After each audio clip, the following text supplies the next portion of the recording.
गर्मी की छुट्टियां चल रही थीं। 6 साल का अय्यान और उसकी जुड़वा बहन आयशा रोज मदरसे जाते थे, लेकिन आज उनके दिल में एक शरारती ख्याल आया। आयशा, आज मदरसे नहीं चलते, जंगल में चलकर आम तोड़ते हैं, अय्यान ने जोश में कहा। आयशा ने घबराते हुए कहा, लेकिन अम्मी अब्बा से क्या कहेंगे?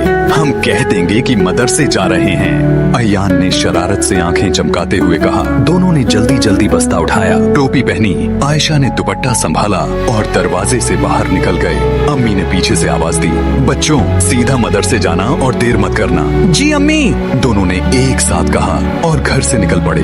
लेकिन मदरसे जाने के बजाय वे जंगल की ओर मुड़ गए। वहाँ बहुत बड़े बड़े आम के पेड़ थे। दोनों ने अपने छोटे हाथों से पेड़ की डालियां हिलाने की कोशिश की, लेकिन आम बहुत ऊंचाई पर थे। तभी अचानक उन्हें एक आवाज सुनाई दी, बच्चों क्या कर रहे हो यहाँ? उन्होंने देखा सामने एक आदमी सफेद लिबास में खड़ा था। उसकी आंखों में एक अजीब सी चमक थी, उसकी आवाज में सुकून था।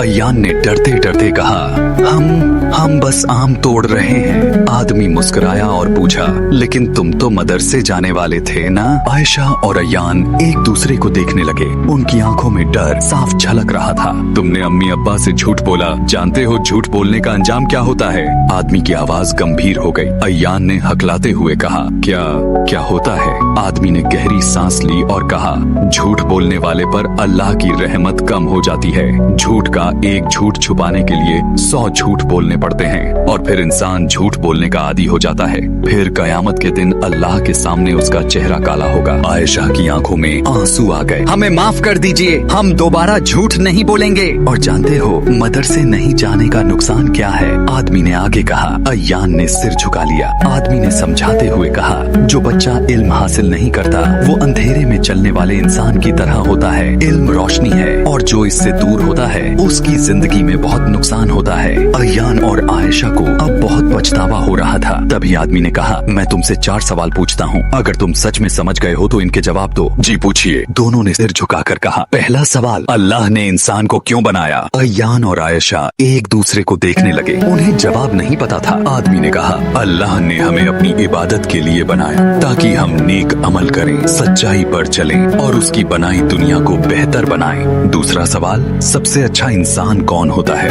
आयशा ने धीरे से कहा, जो अच्छा काम करता है। आदमी ने मुस्कुराकर कहा, सबसे अच्छा इंसान वो है जो दूसरों के लिए फायदेमंद हो। अब आदमी ने बच्चों से तीसरा सवाल पूछा, झूठ बोलने वाले का अंजाम क्या होता है? अय्यान को जवाब याद आ गया था। उसने झट से कहा, अल्लाह उससे नाराज होता है और